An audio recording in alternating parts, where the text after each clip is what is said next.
Bonjour à tous. Alors habituellement, notre travail de recherche historique sur le monde de la radio se fait au travers d'archives, de livres et de documents. Nous rassemblons tout ce que nous pouvons pour garder une trace la plus complète et précise possible.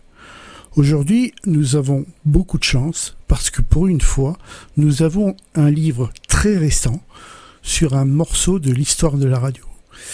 Mais nous avons également son auteur qui connaît beaucoup de choses sur cette histoire. Nous allons écouter religieusement Monsieur Sylvain Attiel, auteur de plusieurs livres et notamment son dernier ouvrage « L'histoire secrète des grandes radios pyrénéennes ». Donc Monsieur Attiel, bonjour et bienvenue. Un grand merci de nous consacrer cet entretien. Est-ce que vous pouvez vous présenter et nous raconter votre parcours dans le monde de la radio? Écoute, avec plaisir. Moi, je suis originaire d'un village à proximité de Perpignan qui s'appelle Saint-Laurent-de-la-Salanque. Pour ceux qui de temps en temps passent des vacances là-bas en bord de mer, c'est tout proche de Port-Barcarès, qui est plus connu. Et c'est au cours d'un échange scolaire avec la principauté d'Andorre que j'ai découvert la radio. J'étais en classe de 6e, je devais avoir 11 ou 12 ans, et on propose à quelques élèves volontaires de faire un échange avec un petit collégien de la principauté d'Andorre. L'Andorre, c'est pas très loin de cette zone où je suis né et où j'habitais, mais néanmoins, bon, à cet âge-là et à cette époque-là, on était au début des années 70. L'Andorre, c'est surtout les chapelles romanes, les champs de tabac. Bon, voilà, pas très très enthousiasmant pour un jeune garçon. Néanmoins, on nous fait visiter, au-delà du patrimoine andorran, les radios, l'émetteur de Radio Andorre plus particulièrement, et puis les studios de Sud Radio, puisque au milieu des années 70, les deux radios étaient pleinement installées en grande concurrence depuis la principauté. Et là, je visite les studios et c'est la révélation. Je me dis, c'est ça que j'ai envie de faire, c'est là que je dois être. Cette époque-là, c'était avant la libération de 1981. Dire je veux faire de la radio, c'était un peu comme dire aujourd'hui je veux devenir star de cinéma, quoi. C'était juste, voilà. Donc mes parents, à très juste titre, me disent passe ton bac d'abord et puis éventuellement fais ton droit et puis après on verra. Mais je n'en ai jamais démordu, j'ai eu vraiment cette passion. À partir de ce jour-là, j'écoutais la radio sous l'oreiller le soir, je me faisais des faux micros avec une balle de tennis plantée dans un manche à balai. Puis après, petit à petit, avec l'arrivée des magnétophones à cassette, le micro est devenu un peu plus réel. Et voilà, je me suis longtemps rêvé animateur de radio et homme de radio. Et puis arrive au moment de l'âge adulte, quoi, quand j'ai 18 ans, arrive la libération de la FM. Évidemment, je participe au mouvement, je vous passe les détails dans de nombreuses stations. Et là, on me remarque, entre guillemets, la personne... alors c'est amusant parce que c'était d'ailleurs le dernier directeur des programmes de Radio Andorre, la personne qui était en charge de mettre en place les premières radios locales pour Radio France, les Radio France ceci, Radio France cela, en fonction des zones, Radio France Roussillon, en l'occurrence pour celle qui me concerne, me contacte et me dit voilà, j'entends ce que vous faites, ça m'intéresse, il y a un vrai potentiel, voyons-nous, travaillons ensemble. Et c'est comme ça que je mets un pied dans la radio professionnelle, donc à Radio France à Perpignan. De là, je fais à peu près tout ce qu'il est possible de faire, du reportage au Nagra, aux émissions, magazines, aux flashs, aux émissions sportives, enfin tout. Je fais vraiment mes armes dans une magnifique maison qui à ce moment-là, était aussi une merveilleuse école. Et je deviens responsable des programmes de cette radio à Perpignan. Je pars à Montpellier, diriger la radio locale de Radio France de l'Hérault à Montpellier. Et puis de là, je suis sollicité par RTL, rue Bayard à Paris, ça ne se refuse pas. Et je deviens le réalisateur de Nagui, de Julien Lepers, puis de Fabrice, sur l'antenne de RTL. Et enfin, je deviens responsable des émissions extérieures de la station. Et puis Radio France me propose une opportunité. On est en 97, je crois, parce qu'elle crée une nouvelle radio qui va s'appeler Le Move, qui est une radio pour les jeunes publics. Et je pars dans ce projet et je suis donc le premier directeur des programmes du Move. Et c'est comme ça d'ailleurs que je me retrouve à Toulouse. Pour moi, c'est plutôt une bonne chose que je me rapproche de mon sud natal. Pourquoi Toulouse? Parce que Radio France a décidé de lancer cette radio qui est destinée à être un projet national, mais depuis une ville de province. Exceptionnellement, veut éviter de faire ça depuis Paris. Et Toulouse est choisie, entre autres raisons, parce que c'est la première ville étudiante de France après Paris. Donc évidemment, pour une radio qui s'adresse aux jeunes gens, c'est plutôt une bonne chose. Voilà, je suis responsable des programmes du Move pendant quelques années. Et puis, je retrouve Jean-Marie Cavada, que je fréquentais à l'époque à RTL, parce qu'il y faisait une chronique tous les matins, politique, et qui vient d'être nommé président de Radio France. Et là, il me dit, est-ce que tu veux rejoindre mon cabinet à la présidence, ce que j'accepte. Et donc pendant le mandat et demi qu'a fait Jean-Marie Cavada, je dis et demi parce qu'il a écourté son second mandat parce qu'il s'est présenté en tant que député européen. Et en fait, donc, je suis un petit peu l'oreille du président, le conseiller, je suis un peu j'allais dire, panaché sur toutes les chaînes, sur la concurrence et tout ça, c'est quelque chose de très intéressant. Arrive son successeur, qui ne m'a évidemment pas choisi, que je n'ai moi-même pas choisi. Donc ça se passe plutôt bien, mais enfin, c'est pas la même entente et c'est pas, voilà, donc c'est pas destiné à durer. Donc je suis dans un moment un petit peu entre deux, et c'est là d'ailleurs que je prends le temps d'écrire le premier livre. Euh, je prends le temps parce que je l'ai en fait à ce moment-là. Et donc, il y a cette aventure des Conquérants des Ondes qui est l'histoire. Je suis à Toulouse, donc c'est l'histoire de Radio Toulouse qui m'intéresse. Pourquoi a-t-elle disparu?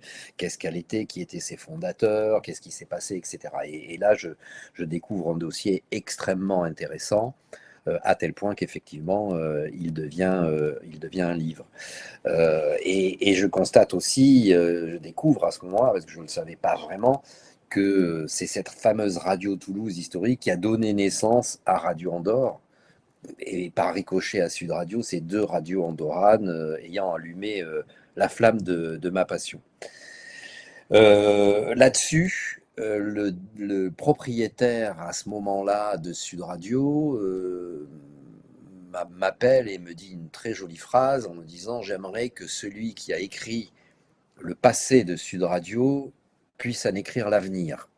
Ça ne se refuse pas. Donc je me retrouve à la direction de Sud Radio, mais dans une période un peu compliquée où la station se cherche, où elle a des difficultés financières et surtout où elle est en vente. Donc mon contrat va se limiter à cette période jusqu'à ce que la radio passe dans d'autres mains. Mais c'est en même temps pour moi une belle expérience et surtout une façon de régler les comptes avec moi-même, puisque cette radio dans laquelle j'étais à l'âge de 12 ans et qui me faisait rêver, j'en suis tout à coup le directeur. C'est une histoire assez extraordinaire. Et de là, je rejoins le groupe Media Meeting, qui est un groupe qui est assez peu connu, mais qui est extrêmement actif dans le domaine du podcast, de la radio d'entreprise, qui a une panoplie de radios FM dans le sud-ouest, et surtout une agence de presse qui s'appelle A2PRL, qui est une agence de presse audio, qui a été au départ créée par l'AFP, mais qui est devenue indépendante et qui sert en information des flashs tout prêts à diffuser pour environ 200 radios locales partout en France. Et donc je suis à la tête de cette rédaction d'une trentaine de journalistes qui depuis Toulouse inondent quasiment la planète francophone de ces flash infos. Et voilà, en résumé très rapidement l'aventure, sachant que je suis maintenant jeune retraité depuis 2 ans.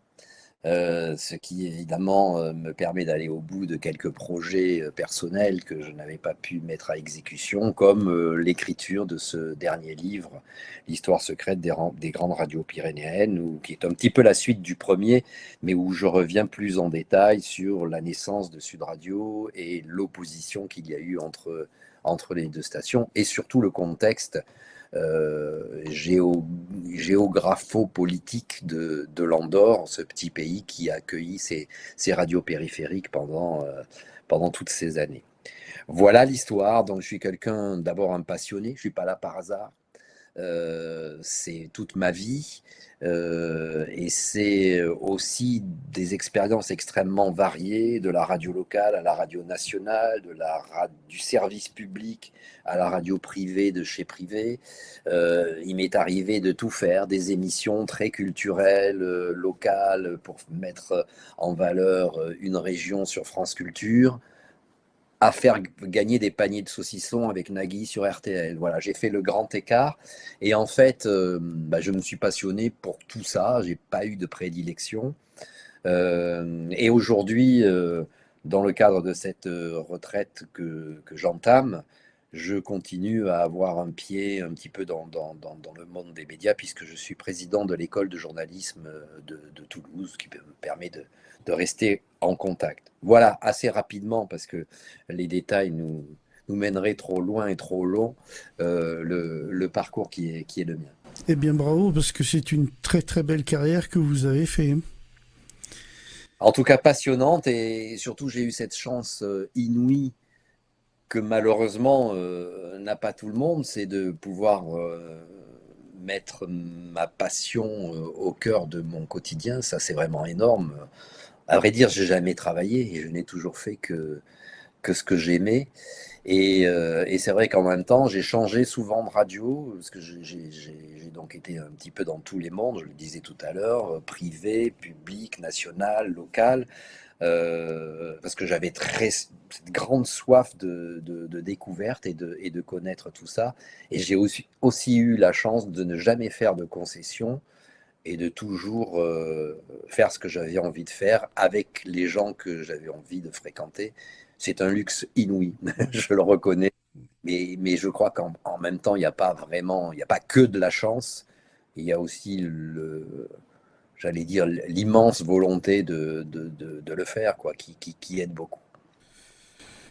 Tout à fait. En tout cas, encore une fois, très très belle carrière, assez impressionnant. Je suis pas sûr qu'aujourd'hui on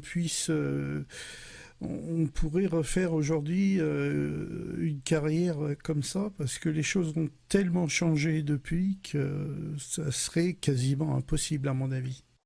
Je confirme, je le pense aussi. Je pense que j'avais une fenêtre de tir idéale pour assouvir cette envie et cette passion.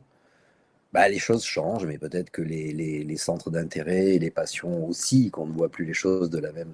Dans le second livre, là, l'histoire secrète des grandes radios pyrénéennes, il y a un chapitre au début qui s'intitule la radio est morte, vive la radio. Mais en fait, ça résume ça. En fait, je crois que on est dans un média qui est on parle d'un média qui est à la fois très jeune, qui a à peine une centaine d'années, et qui est à la fois déjà vieux, parce qu'il est tellement remis en question, renouvelé, entre autres par les nouvelles technologies et par les nouvelles habitudes de consommation liées à ces technologies, qui font qu'on a vécu, oui, une parenthèse assez spécifique, assez particulière. Tout à fait. Alors justement, ça me fait penser à une question. Aujourd'hui, effectivement, on sent bien que la radio est en train de changer et que la radio, comme on l'a connue ces dernières années, elle va très probablement pas continuer comme ça. Est-ce que déjà à l'époque de Radio Andorre, parce qu'apparemment quand ils ont commencé à créer Radio Andorre, ils sont partis de pas grand-chose, hein, ils ont un peu tout fait eux-mêmes, hein, découvert les choses un peu par eux-mêmes aussi, aussi bien sur le plan technique que sur le plan du contenu de la radio. Est-ce que déjà eux, ils se disaient, parce qu'il y a beaucoup de gens qui disaient la radio de toute façon c'est un gadget, ça servira ça servira pas longtemps. Est-ce que eux déjà ils se projetaient dans un avenir où ils se disaient bah non, la radio de toute façon ça durera pas longtemps? Alors, il y a plusieurs façons de répondre à cette question. Euh, D'abord, je ne suis pas sûr de tout savoir de ce qu'ils pensaient, même si je pense maintenant connaître à peu près l'état d'esprit de ces gens-là. Alors, non, je ne pense pas qu'ils se posaient vraiment de questions. Ils étaient au début et dans l'âge d'or ensuite d'un phénomène extrêmement fort, hein, ce média qui tout d'un coup fait voyager le son. Ils arrivent dans un monde où la presse écrite met 2 jours ou 3 pour arriver de Paris au fin fond de la province, et eux font ça en un quart de demi-seconde, même beaucoup moins. Et donc, je crois qu'ils vivent pleinement leur époque, et qu'il y a assez peu d'indices aujourd'hui qui laissent supposer qu'ils entrevoyaient l'évolution technologique fulgurante qu'on a connue. Je pense que nous-mêmes, il y a une dizaine d'années, face au phénomène des réseaux sociaux, on était totalement dans l'inconnu, totalement naïf, et qu'on n'arrive même pas à imaginer ce que cela allait donner, pour ne prendre que cet exemple. Donc je ne suis pas sûr que ces pionniers-là se posaient ces questions.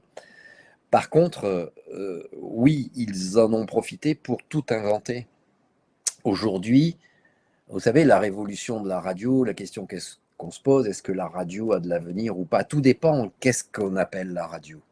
Est-ce qu'on parle du tuyau, de la technologie, que vous mettez largement en valeur chez vous, au musée? C'est-à-dire, est-ce qu'on parle des ondes courtes qui deviennent des ondes moyennes, des grandes ondes, puis après de la révolution de la FM, aujourd'hui du DAB, de la même manière sur les supports, est-ce qu'on parle du gramophone pour arriver aujourd'hui au MP3? Bon, ça c'est le tuyau. Est-ce que c'est ça la radio? J'en suis pas sûr. Moi, je pense que la radio, c'est plutôt le contenu.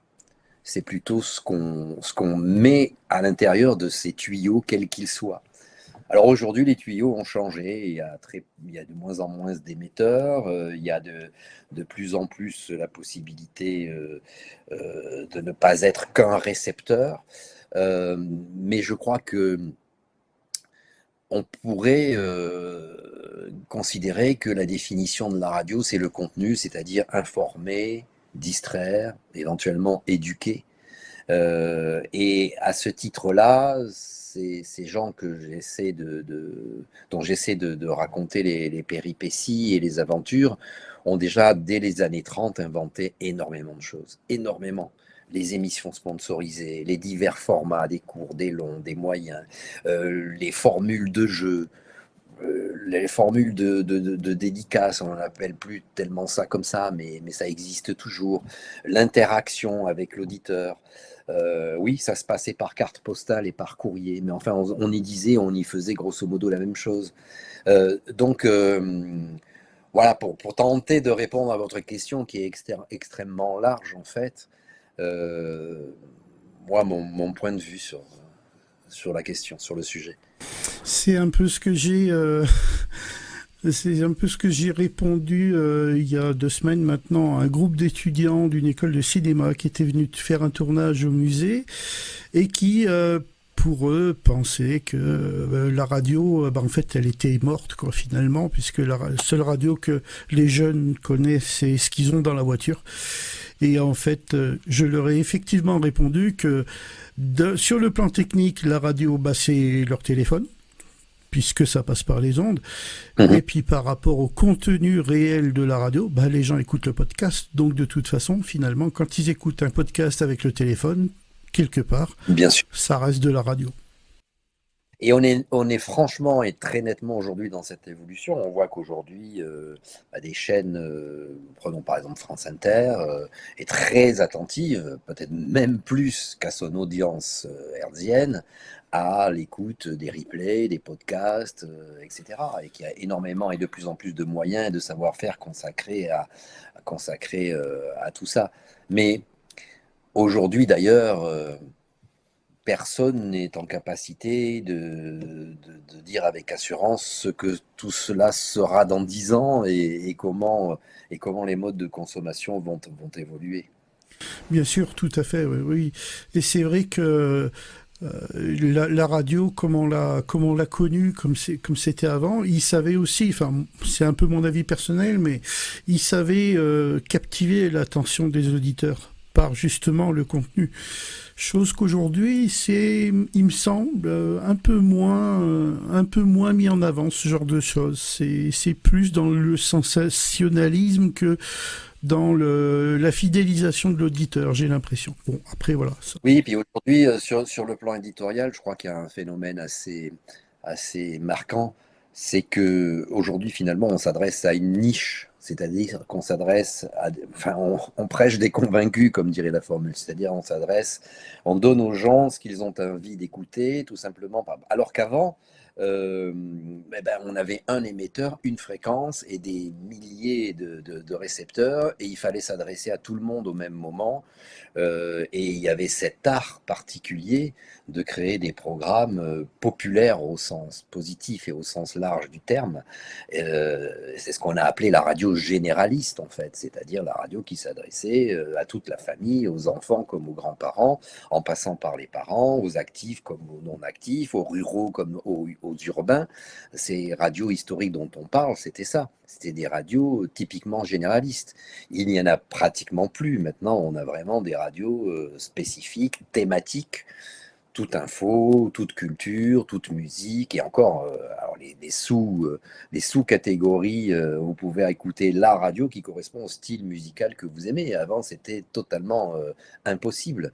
Donc, il y avait une programmation musicale éclectique, comme on le disait, mais tellement peu d'offres, en fait, que c'était possible. Tout à fait. C'est vrai que ça a bien évolué dans ce sens-là.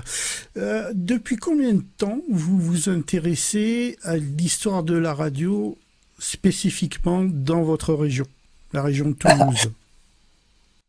Comment répondre à cette question? Depuis toujours, si j'ose dire, mais en fait, effectivement, depuis cette période que j'évoquais tout à l'heure, c'est-à-dire euh, on va dire au début des années 2000, quand j'ai commencé à avoir un peu de temps et que je me suis retrouvé à Toulouse et que un jour, euh, mon épouse se voit remettre par une de ses collègues une petite mallette dans laquelle il y avait de vieilles photos d'avant, une mallette qui partait à la poubelle. Enfin, vous connaissez bien ce principe de récupération, heureusement que ce réflexe de récupération que nous avons tous parfois.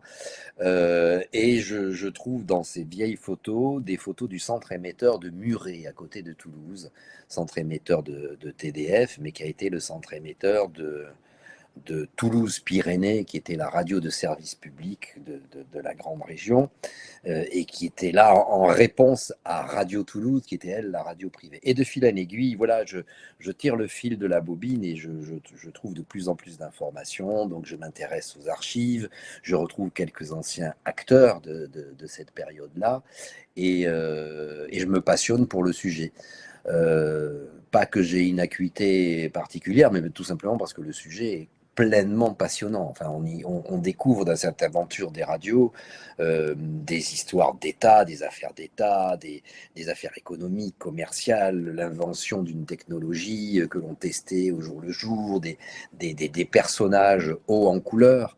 Euh, et le sujet me passionne. Et de plus en plus, je m'intéresse, dès que j'ai un petit moment, je rencontre des personnes, je visite des lieux, je, je fouille les archives et le dossier prend encore de plus en plus, jusqu'à ce que j'évoque au cours d'un dîner cette histoire et ce petit travail de recherche que je mène tout à fait discrètement et personnellement avec un ami qui m'est très proche, bon, qui m'écoute d'une oreille que je n'oserais pas qualifier de distraite, mais bon, voilà, qui découvre un petit peu ça. Et le même ami, 6 mois plus tard, me rappelle en me disant, tu sais, je viens d'être nommé directeur des éditions Priva, qui est une maison d'édition historique importante sur Toulouse. Alors, je lui dis, ah, super nouvelle, je te félicite. Et tout ça. Il me dit, oui, mais c'est pas pour ça que je t'appelle. Il me dit, tu te souviens, cette histoire de la radio là que tu m'as racontée, il faut qu'on en fasse un livre. Et donc, c'est grâce à cette personne, Philippe Terrancle, pour ne pas le nommer, que je me mets à travailler plus sérieusement parce que pour le coup, je dois livrer un travail, je dois livrer un résultat. Et surtout que je me mets dans une posture où l'histoire est tellement farfelue, tellement compliquée, avec tellement de ramifications, de gens, de lieux, de lois, de périodes, que je me mets dans une posture où il me faut synthétiser les choses de manière à rendre le propos cohérent et intéressant. Et c'est comme ça que naît le premier livre, Conquérant des ondes. Eh ben, en tout cas, c'est une très bonne chose. C'est vraiment une bonne chose. Pour vous qui avez connu l'âge d'or de la radio, comment trouvez-vous ce qu'elle est devenue en 2026, d'un point de vue du contenu en réalité? Bah, ça rejoint un petit peu ce qu'on se disait tout à l'heure. Au niveau du contenu, je crois qu'on est aujourd'hui. Alors, c'est bien et c'est moins bien. Alors, heureusement, il y a beaucoup de talents qui s'expriment, qui ne pouvaient pas s'exprimer, hein. On découvre vraiment des gens qui ont des envies, Moi, je faisais allusion à mon parcours au début de l'entretien. J'ai eu beaucoup de chance de pouvoir mettre mes menaces à exécution, si je peux me permettre l'expression. Mais il y a probablement beaucoup de gens qui ont rêvé de faire ce métier et qui avaient beaucoup de talent pour le faire, qui n'ont pas eu la possibilité de le faire. Donc aujourd'hui, c'est vrai qu'on a un outil, n'importe lequel d'entre nous peut créer sa web radio ou son podcast, s'équiper de façon relativement économique, mais quand même presque professionnelle. Donc il y a ça, il y a le développement des talents. En même temps, bah, il y a beaucoup de choses qui ne sont pas talentueuses, il faut bien le dire, qui sont voilà, des poncifs ou du plagiat. Voilà. Et surtout, ce qui, moi, me gêne un petit peu, c'est que aujourd'hui, on va écouter, parce qu'on en a la possibilité, ce que l'on a envie d'entendre. Et ça, c'est un vrai danger. Moi, je me souviens de cette période où on écoutait Claude Villers sur Radio Monte Carlo le soir à pas d'heure. Je me souviens, j'étais lycéen et j'avais un petit transistor sous mon oreiller.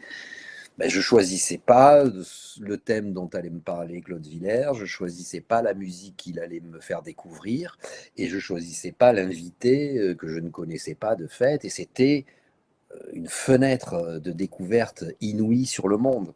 Et aujourd'hui, j'ai peur que les gens tournent un petit peu en boucle, parce qu'en fait, ben, moi, je m'intéresse au foot, je m'intéresse à tel type de musique, ou je m'intéresse à tel pays, donc je vais aller écouter les podcasts qui me parlent de ce qui m'intéresse la plupart du temps de ce que je connais déjà. Et où est l'ouverture d'esprit dans tout ça? Et je crois que ces radios généralistes qui étaient purement descendantes, on n'avait pas le choix. On écoutait ce qu'on nous envoyait, ce qu'on nous proposait, avaient cet avantage et ce talent, effectivement, parfois de nous prendre par surprise, au dépourvu, ou en tout cas de nous ouvrir des horizons que l'on ne soupçonnait pas. Oui, tout à fait. Et malheureusement, on a un peu le même problème aujourd'hui aussi avec les livres, où autant on peut publier des choses intéressantes et heureusement il en reste quelques-uns, mais à côté de ça, des gens qui se disent historiens alors qui en réalité le sont pas du tout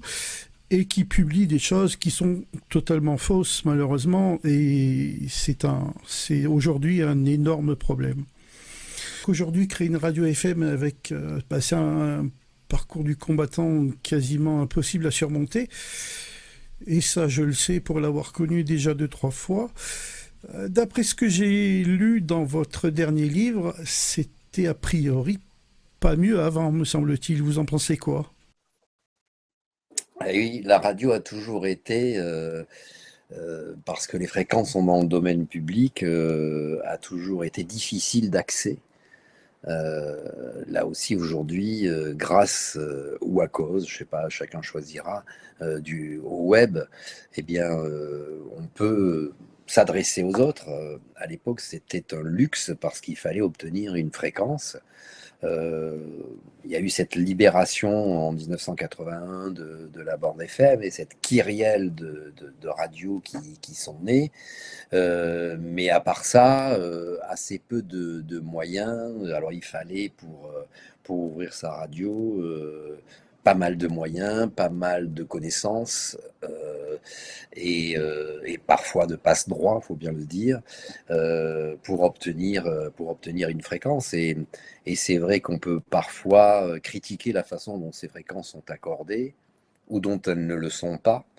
Euh, alors le CSA, aujourd'hui l'ARCOM, je pense, tente de faire son travail du mieux possible, mais je crois sur un paradigme, sur un schéma déjà largement dépassé.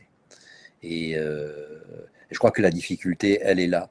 C'est-à-dire que il y a plein de possibilités, un rééquilibrage évident à faire, mais on n'est pas dans la logique qui va aussi vite que le progrès. Alors oui, c'est difficile, ça l'a toujours été.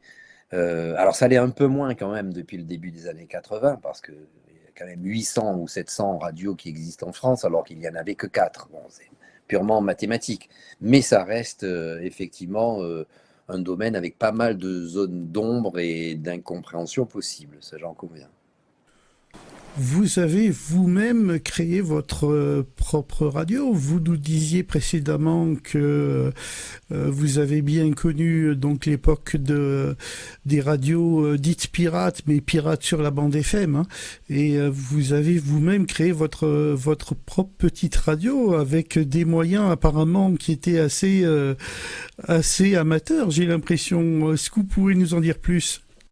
Au tout début, oui, ben, c'était à l'époque. J'ai eu cette chance d'arriver, j'avais 18 ans en 1980 et les choses commençaient à bouger un petit peu.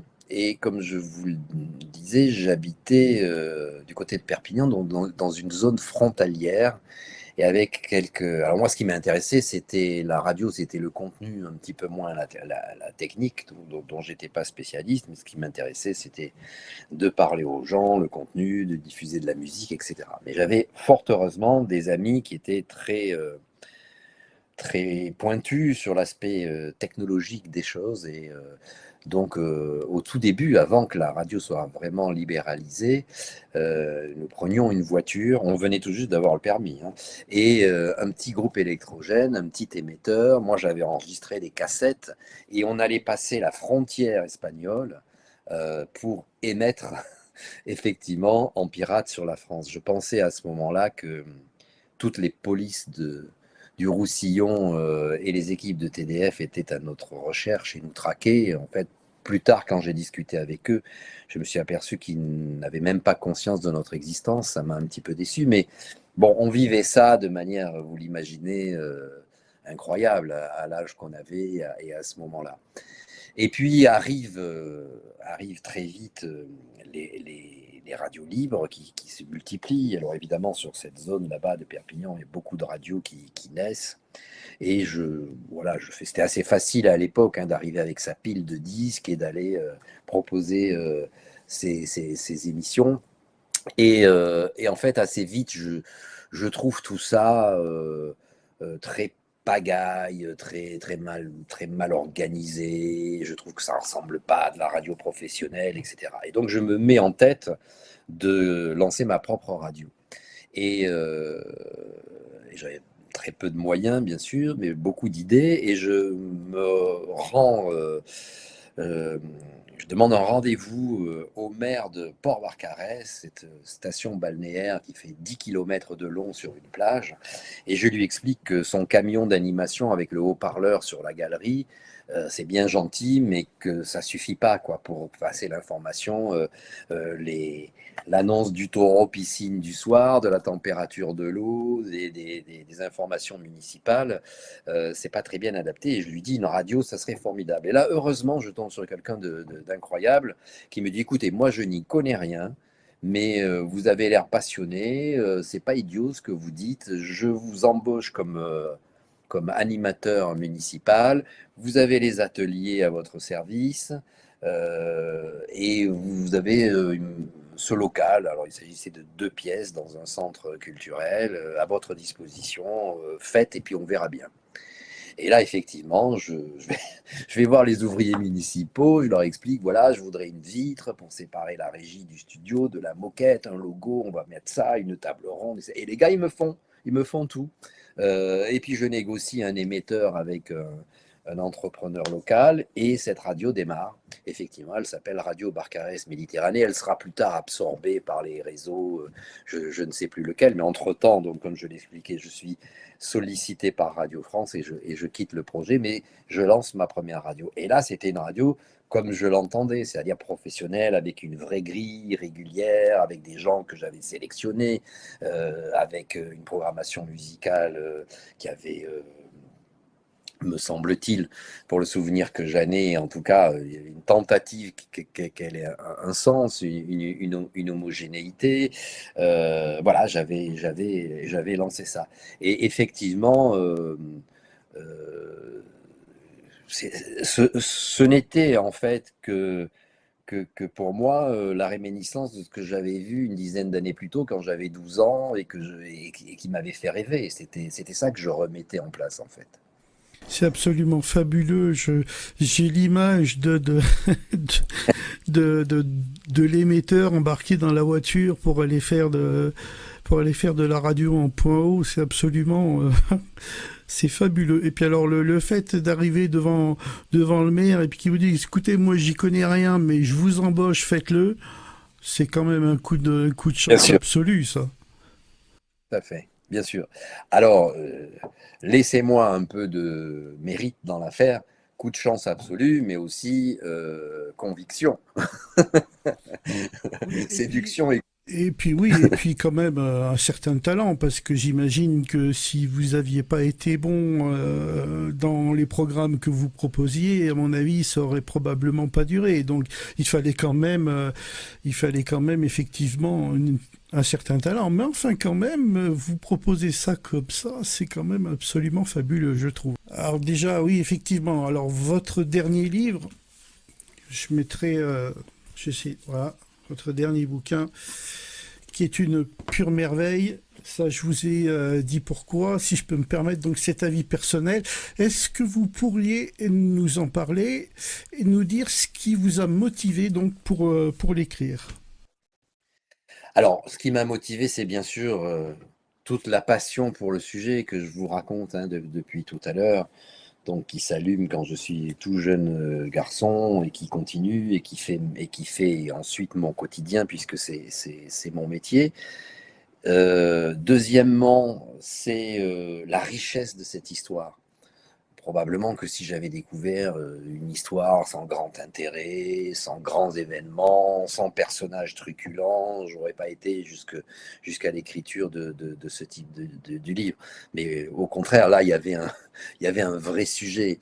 D'abord, on vit une période exceptionnelle, hein, cette grande première moitié du XXe siècle qui est la période de la radio. C'est la radio née au début du siècle. Elle entre dans le quotidien des Français progressivement à partir du début des années 20. Elle est la radio, le média de la Seconde Guerre mondiale.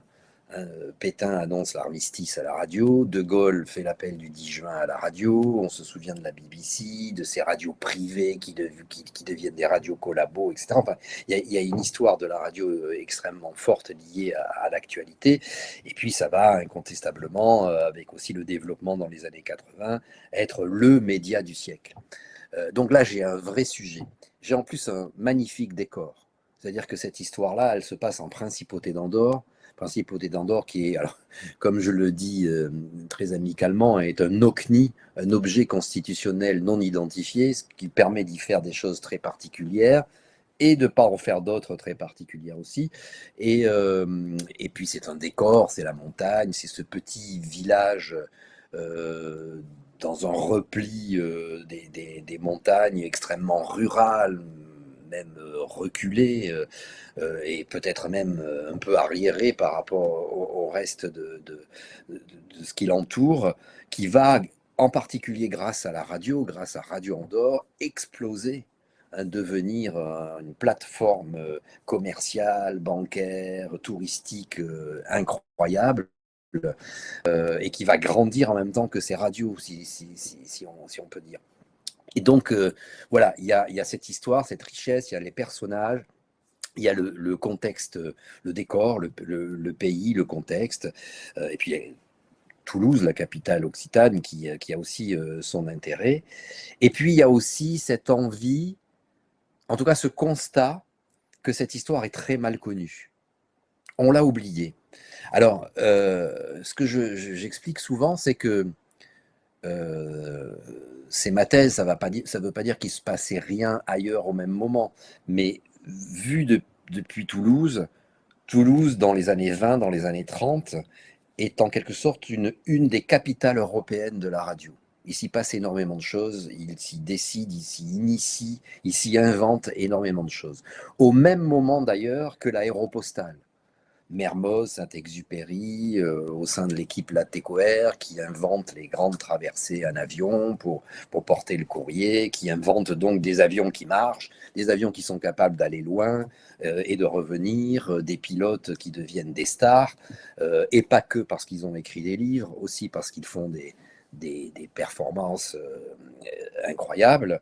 Et alors, si Toulouse n'a pas oublié l'aéropostale, hein, il y a des musées d'avions, il y a des hommages, il y a des rues qui portent le nom de Mermoz, de Saint-Exupéry, des trucs comme ça, mais il n'y a rien pour la radio. Alors qu'en plus, ces gens-là se connaissaient et travaillaient souvent ensemble. C'était la même génération, au même endroit, au même moment, et les deux sur des projets complètement innovants.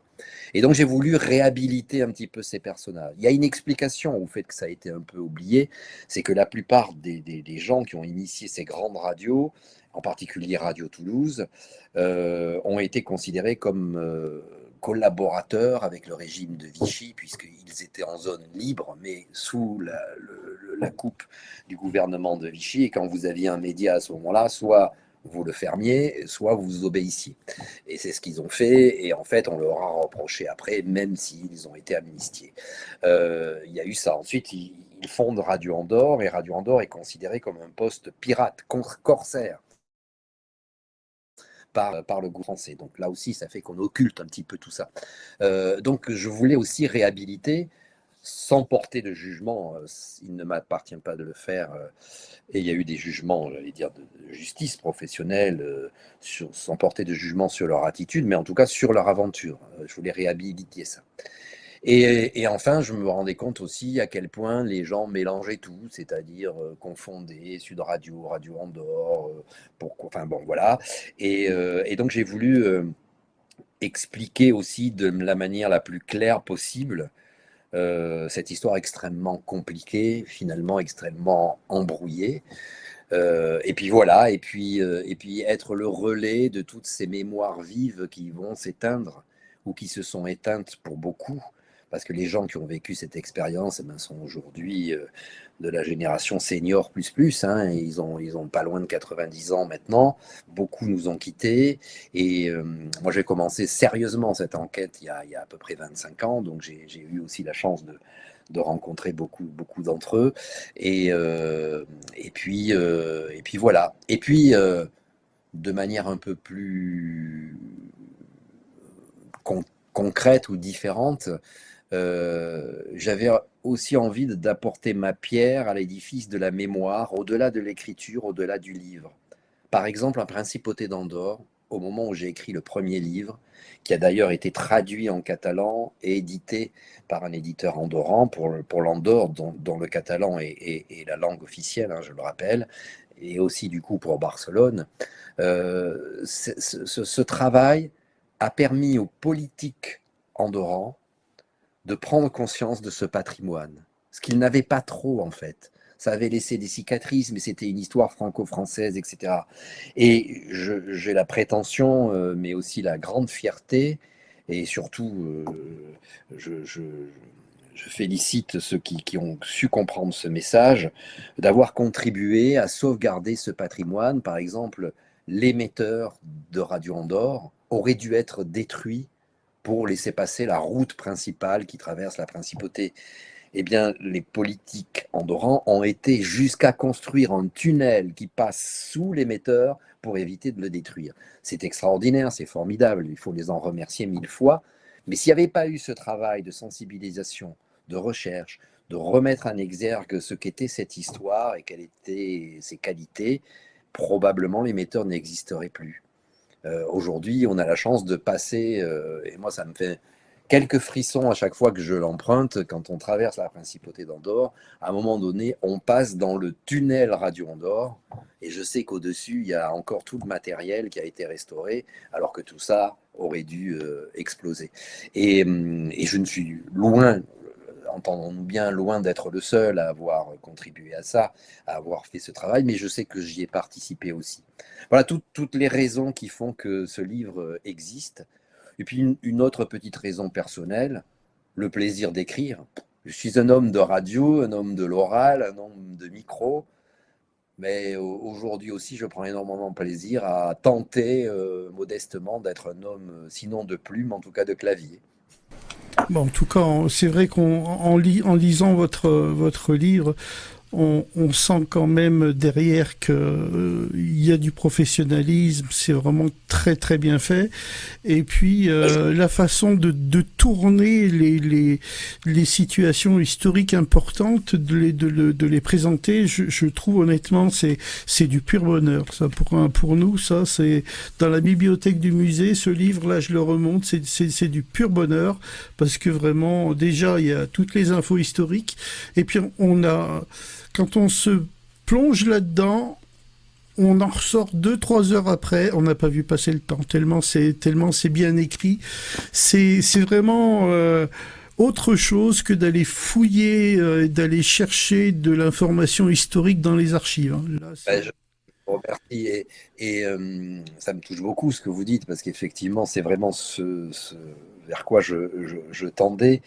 En essayant d'appliquer ce principe. Je crois que c'est Voltaire qui a dit ou qui a écrit tous les genres sont bons, or le genre ennuyeux. En fait, j'ai essayé de ne pas être ennuyeux. Donc c'est très vivant, c'est dialogué. Mais je tiens à préciser, ça ressemble à un roman d'aventure, mais chaque mot est exact. C'est-à-dire que tout est porté par une recherche scrupuleuse, historique, par une analyse, voilà. Et parfois, il y a effectivement des scènes que je réinvente, que je réimagine, mais presque certain, à presque 100% qu'elles ont été réelles, quoi. Voilà. Et donc, c'est ce travail-là, mais je vais même plus loin, parce que le livre est sorti il y a quelques jours et je commence à avoir quelques retours. Et ce que j'apprécie aussi, c'est qu'en fait, il est apprécié, je crois, y compris par ceux qui ne sont pas passionnés de radio.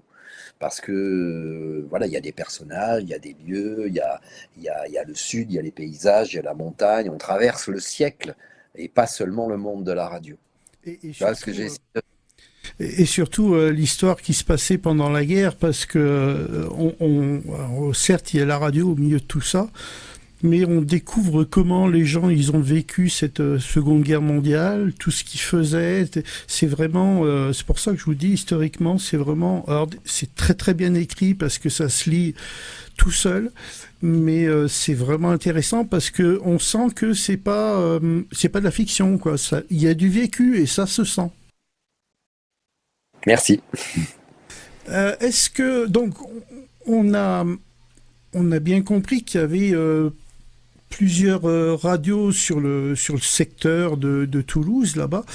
Donc si j'ai bien compris, donc Radio Toulouse, après il y en a une autre, il me semble, c'est Toulouse 1, Radio Andorre, Sud Radio. Est-ce que j'en oublie? Est-ce que globalement vous pouvez à peu près nous lister tout ça? Alors, non, on y est quasiment. En fait, le titre du livre, c'est l'histoire des grandes radios pyrénéennes. Je tenais à ce qu'il y ait grande parce que effectivement, il y a eu pas mal d'autres petites expériences, le plus souvent temporaires, le plus souvent du côté du Pays Basque d'ailleurs, qui était aussi une région frontalière et qui avait son intérêt à ce titre-là. Mais ces radios que j'évoque sont vraiment les plus importantes et en termes de volume, d'audience, de, de durée aussi, hein, parce qu'il y a eu beaucoup d'expériences qui sont très courtes. Et donc, pour résumer, nous avons Toulouse FM, qui est la radio privée qui naît en 1925. On a fêté au mois de mai dernier, c'est-à-dire en 2025, on a fêté ses 100 ans. Voilà, cette radio aurait eu 100 ans au mois de mai 2025. Elle s'appelait Euh, Toulouse FM? Elle s'appelait Toulouse FM. C'est une radio privée qui naît. Pardon, pas Toulouse FM, Radio Toulouse. Excusez-moi, je reprends tout ça. Donc on a Radio Toulouse qui naît en 1925. Vous faites bien de réflexe. Bon, et cette radio-là va par ricochet donner naissance à une concurrence publique, du service public, de l'État, des PTT, les postes et télécommunications en fait, qui va s'appeler Toulouse-Pyrénées. Donc on a ces deux grosses radios en ondes moyennes, départementales et puis régionales et puis quasiment nationales. L'une a son émetteur du côté de Lavore, la radio privée, Radio Toulouse, à Saint-Aignan. L'autre a son émetteur à Muret, Toulouse-Pyrénées. Et ce sont deux radios qui se concurrencent. Arrive la fin des années 30 et le Front populaire, entre autres, etc. Mais pas mal de menaces aussi. Et la menace, c'est l'affermissement de la loi du monopole d'État. Donc la radio privée, Radio Toulouse, se sent un petit peu menacée. Et donc ces promoteurs, ces créateurs décident de s'inscrire dans ce mouvement qui va se développer partout ailleurs, qu'on appelle la radio périphérique. Alors qu'est-ce que la radio périphérique en France? Eh bien, c'est une façon d'échapper à la loi du monopole d'État, qui tout simplement interdit la radio privée en France. Alors comment on échappe à cette interdiction de la radio privée en France? Eh bien en allant à l'extérieur du territoire français et en émettant vers le public français. C'est comme ça qu'on a RTL, Radio Luxembourg au Luxembourg, territoire indépendant qui n'a rien à voir avec la France, mais d'où on peut arroser la France. C'est comme ça qu'on a Radio Monte-Carlo à Monaco, c'est comme ça qu'on a Europe 1 en Sarre, et c'est comme ça qu'on a Radio Andorre qui naît, mise en place par les propriétaires de Radio Toulouse qui se sentent menacés en principauté d'Andorre. Arrive la guerre. Toutes ces radios privées en France, effectivement, on considère qu'elles ont collaboré, et pour plein d'autres raisons aussi, on met vraiment, vraiment de manière très ferme en place cette loi du monopole d'État. Donc après-guerre, il est totalement interdit de faire la moindre radio privée en France. Mais existent toujours ces radios périphériques, Luxembourg, Monaco, Andorre, etc. Et de là, le gouvernement français va tout faire pour faire tomber Radio Andorre. D'abord, le président de la République française, il est coprince d'Andorre. Alors aujourd'hui, c'est plutôt une distinction honorifique. L'Andorre a sa propre constitution, son propre gouvernement, mais à cette époque-là, le coprince est vraiment coprince. Heureusement, il y a co dans coprince, parce qu'il y a l'évêque d'Urgell, qui est le second prince d'Andorre, et lui, il n'est pas du tout du même avis par rapport à Radio Andorre. Lui, il la défend, le président français voudrait la voir s'arrêter. Malgré tout, Radio Andorre persiste, et on essaye tout, on fait même presque la guerre à la principauté d'Andorre. L'armée andorrane, c'est 7 soldats. Hein. Mais bon, la France déclare presque la guerre à la principauté d'Andorre. Il y a des tas d'histoires, il y a des visas pour accéder à la principauté, on bloque le courrier. Enfin, on fait tout pour éteindre cette radio et on n'y parvient pas. Et un jour, il y a cette idée absolument incroyable qui est de dire, eh ben, pour tuer Radio Andorre, on va lui mettre une concurrence dans les pattes. Et c'est là que la Sophirade, derrière laquelle il y a évidemment à presque 100% le gouvernement français, va créé Sud Radio, en lui donnant évidemment des moyens considérables pour abattre par la concurrence Sud Radio. En fait, on est dans une situation que je compare souvent à la mer, au monde de la mer, où on a un pirate qu'on va combattre par un corsaire. C'est les mêmes voyous, c'est les mêmes bandits, mais l'un est, j'allais dire, autonome et l'autre est phagocyté par le pouvoir, par l'État qui le soutient. Et donc, si Radio Andorre est une radio pirate, eh bien, Sud Radio va être une radio corsaire. Sud Radio va d'abord s'appeler Andorre Radio, puis Radio des Vallées, et puis Sud Radio, mais c'est la même station qui porte trois noms. Et dans le livre, j'explique donc longuement cette trajectoire, ces péripéties qui font comment on essaie par tous les moyens de faire tomber Radio Andorre, comment on en arrive à l'idée de créer une radio concurrente et comment cette radio concurrente va se mettre en place, sachant que c'est une guerre psychologique, une guerre politique, une guerre géopolitique, et que ce petit pays, la principauté d'Andorre, est confronté à un conflit franco-français, en fait, qui le concerne assez peu. Et pourtant, ce sont ces radios qui ont donné à l'Andorre sa notoriété, probablement sa vie économique aujourd'hui. Et voilà. Et arrivé en 1981, les autorisations, les concessions qu'avait autorisé la principauté à l'exploitation de ces deux radios vont arriver à terme, à échéance. Et là, il y a une nouvelle génération de politiques andorrans qui d'abord veulent un peu plus d'indépendance. Ils veulent bien conserver les coprinces, mais comme ça pour le décor, mais ils veulent leur gouvernement, leur propre autonomie, et ils vont mettre en place progressivement une constitution, mais ils veulent aussi en cesser cette affaire des radios, et donc ils renvoient les deux radios dos à dos, mais les interdisent de séjour sur leur territoire. Radio Andorre étant malvenu en France, toujours considéré comme l'ennemi à abattre et pirate, ne va donc pas pouvoir se redévelopper en France.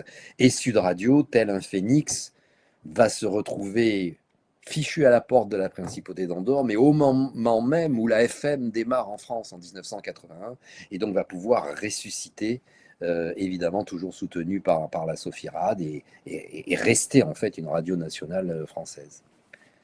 Voilà l'histoire. Pardon, je suis un peu long, mais en fait, c'est tout ce qu'il faut comprendre pour mesurer l'importance de toute cette aventure.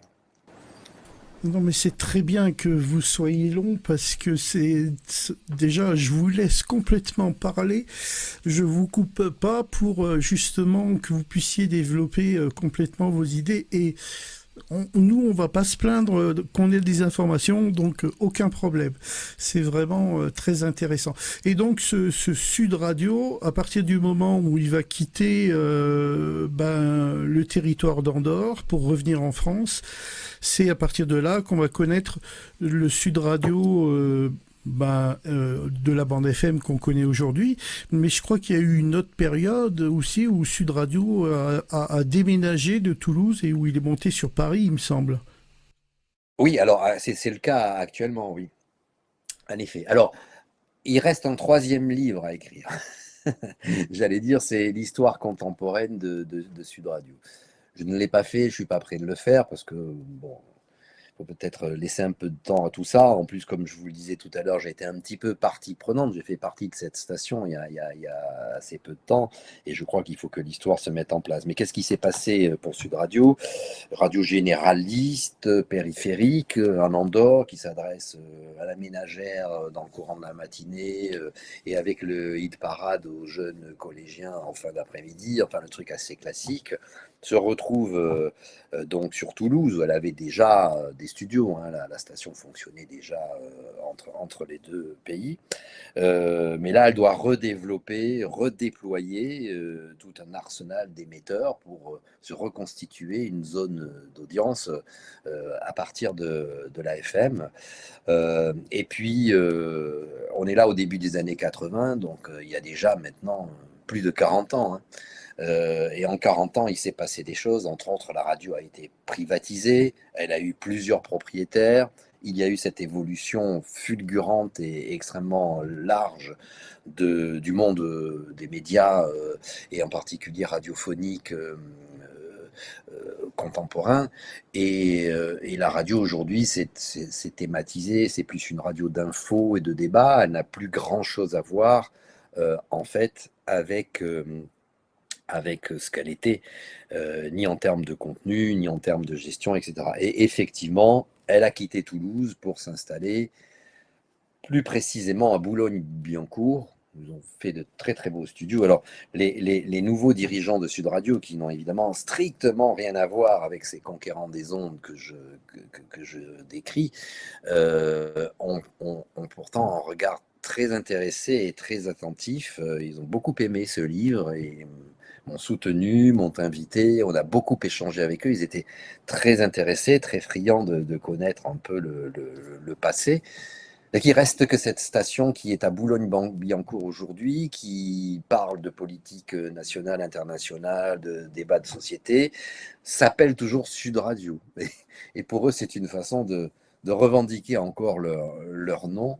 Et c'était, je dois avouer que ça m'a un petit peu surpris, très positivement. C'était intéressant de voir à quel point ces gens-là, malgré le fait que les choses ont extrêmement changé, sont sensibles à leur propre ADN, à leur propre passé.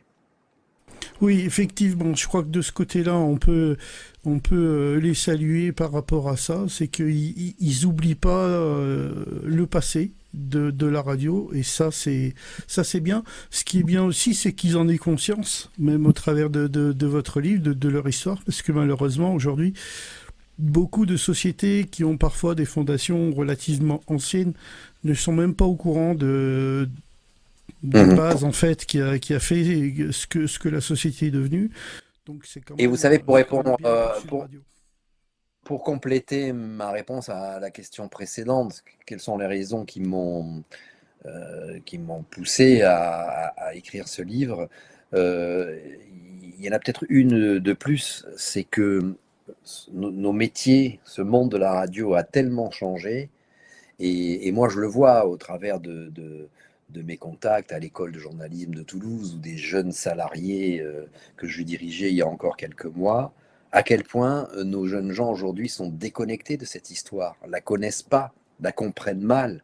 Et je crois que c'était important de faire une espèce d'instantané, de photo de ce qu'était ce média, de ce qu'étaient ces métiers et de tout ce que ça impliquait autour, sur cette période du début du XXe siècle. Parce que on peut comprendre qu'au bientôt, au quart du XXIe siècle, les gens qui n'ont pas vécu ça, voilà, n'en est qu'une approche assez peu globale. Et je sais que le livre est souvent parcouru dans les universités, dans les cours de tous ces gens qui font aujourd'hui des travaux sur la communication, sur les médias, connaissent mal désormais ce monde-là tel qu'il était, tel que nous l'avons connu.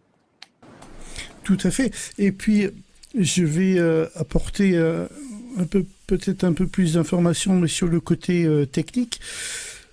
Aujourd'hui, quand on veut faire une radio, bon, certes, il faut trouver les fonds, mais voilà, le matériel existe, donc on trouve le site, tout ça. Alors oui, c'est des démarches administratives et tout, c'est pas si simple que ça à faire. Enfin, je veux dire, on va acheter son émetteur, son antenne, et puis en avance, c'est parti. Les studios et tout. Mais à cette époque-là, dans les années 30, et on va en venir à la dernière question, et vous me direz si ça vous semble cohérent ou pas. Je me base par rapport aux recherches historiques que nous avons fait, mais plus sur la région parisienne. À cette époque-là, quand ils voulaient qu'ils voulaient monter une radio, il fallait tout construire de A à Z. Les émetteurs, ça se trouvait pas, il n'y avait pas de magasin qui vendait du matériel radio. Donc, c'était des études techniques qui étaient extrêmement compliquées à faire. C'était, voilà, par rapport au site en lui-même, il fallait positionner l'antenne pour avoir telle couverture. C'était encore des calculs assez compliqués. La puissance de l'émetteur. Alors, il fallait construire l'émetteur, justement, pour qu'il ait la puissance qui soit suffisante, mais pas trop, pour qu'il puisse couvrir la zone voulue. Et je me suis rendu compte donc en région parisienne, à partir des années à partir des années 30, 1927-1930, tout ça, tout le développement sur la radio commence à stagner. Pour des raisons diverses, mais en fait tout ça commence à stagner. Et j'ai l'impression que ça s'est déplacé justement sur Toulouse, où ils ont continué de développer la radiodiffusion. C'est-à-dire que sur Paris, toute la partie technique et la partie contenu, ils ont arrêté le développement. Ils ont juste continué d'exploiter ce qu'ils savaient faire, alors que pendant ce temps-là, sur Toulouse, ils continuaient de faire des développements. Je sais, tout à l'heure, vous parliez de l'aviation. Je sais par exemple qu'ils ont ils ont fait des essais pendant longtemps pour pouvoir avoir une couverture radio pour la communication avec les avions. Ils ont fait ça sur le secteur de Toulouse. Ça se faisait pas en région parisienne. Donc la partie communication se faisait aussi sur Toulouse. Est-ce que ça vous semble cohérent ou pas du tout? Est-ce qu'on est à côté de la plaque? Oui, tout à fait. Je disais tout à l'heure que je considère que Toulouse a été pendant une période la capitale de la radio, capitale française bien sûr, mais pas seulement, européenne de la radio. Alors il y a plein de raisons pour ça, hein. Il faudrait en parler très très longuement. Mais d'abord, il y a la personnalité, j'allais dire le talent et le succès de ces gens qui créent Radio Toulouse. Pour résumer, pour faire court, parce que c'était toute une équipe, mais le couple Léon Kierkowski, Jacques Trémoulet, qui sont géniaux en termes d'invention, de communication aussi, de stratégie, etc. Et très vite, la société qu'ils créent, c'est-à-dire la radiophonie du Midi, ça s'appelait la radiophonie du Midi, euh, très vite ne se contente pas d'exploiter Radio Toulouse, mais elle va progressivement racheter Radio Agen, Radio Montpellier, et jusqu'au poste parisien, enfin jusqu'à des stations de la région parisienne. Donc en fait, le centre de gravité de l'initiative radiophonique au milieu des années 30 bascule vers Toulouse. À tel point, par exemple, que le salon de la radio, celui qui était ouvert au public, où l'on vendait des postes de radio, où on montrait les nouvelles technologies, etc., se tient à Toulouse pendant de nombreuses années au bord de la Garonne, sur un lieu qui s'appelle la Prairie des Filtres. L'émetteur de Radio Toulouse, qui est un magnifique château empire, qu'on croit sorti d'un roman de la comtesse de Ségur, est devenu une vitrine européenne. Il y a des gens du monde entier qui viennent visiter cette installation parce qu'ils la prennent comme modèle. Et en fait, elle se trouve voilà, à Toulouse. Donc, il y a ça, il y a je crois, l'énergie et le talent de ces Toulousains-là qui fait que le centre de gravité se déplace. À côté de ça, il y a un contexte politique. Plusieurs personnalités dans ces années-là, toulousaines, atteignent le degré national et deviennent président du Conseil ou président de la République. Je pense entre autres au maire de Muret, Vincent Auriol, qui va devenir président de la République. Il va être très en prise avec ces affaires de la radio, mais pas que lui. Là aussi, ça sert, quoi, ça a une influence. Plusieurs ministres des PTT, qui s'occupent de la télécommunication, vont être originaires de la région, y compris de l'Ariège, enfin aux portes de Toulouse, etc. Gaston Doumergue aussi, pour ne citer que lui, va être président de la République qui va avoir son influence. Donc, sur ce plan-là, le centre de gravité se déplace aussi, sur le plan politique. Et en fait, plus globalement, le centre de gravité se déplace tout ce qui est technologique, puisqu'il y a cette affaire incroyable de l'aéropostale et de l'aéronautique qui se passe à Toulouse et qui a également son importance. Et puis, il y a une autre raison à laquelle on pense assez peu, c'est la situation géographique. Quand on fait de la radio, il faut avoir des auditeurs. Quand on veut avoir des auditeurs, il faut que les auditeurs comprennent ce qu'on dit. Et à cette période-là, on est à l'apogée de la francophonie. Mais les gens qui parlent français, ils sont où? Eh ben, ils sont essentiellement autour du bassin méditerranéen aussi. C'est-à-dire que des radios comme Radio Toulouse, y compris plus tard comme Radio Andorre ou comme Toulouse-Pyrénées, parviennent à toucher ces zones frontalières francophones, comme le Maroc, comme l'Algérie, qui en fait ne peuvent pas être touchées depuis Paris, c'est un petit peu plus loin. Donc voilà tout un tas de raisons, il y en aurait probablement d'autres. Donc je confirme qu'effectivement, il y a eu cet âge d'or de la radio toulousaine. Eh bien, Sylvain Attiel, merci beaucoup pour cet entretien. Merci également pour votre livre. C'est pas le seul, il y en a d'autres qui ont été écrits aussi, qui sont tout aussi bons. Merci infiniment de nous avoir confié ce témoignage qu'on va conserver très précieusement dans nos archives, parce que pour nous, ça vaut de l'or. Donc, merci beaucoup. Merci à vous, Christophe, et à toute l'équipe que je ne connais pas, mais j'ai un projet, c'est de vous rendre visite à la première occasion. Je suis sûr qu'il faut qu'on prévoie un peu de temps, parce qu'on aura des choses à se dire. Avec plaisir, oui, avec grand plaisir. Mais en attendant de pouvoir le faire de vive voix, je vous félicite aussi pour le travail que vous faites. Merci. Travail de passionné, un travail sur lequel, on sait que c'est un travail difficile parce que c'est beaucoup d'énergie et de compétences et qu'il faut manier tout ça. Donc bravo et longue vie au musée de la radio d'Auvergne et à toute son équipe, et puis je l'espère à très bientôt. Merci en tout cas du temps consacré. Merci beaucoup. Merci à vous, merci beaucoup. Au revoir. Au revoir.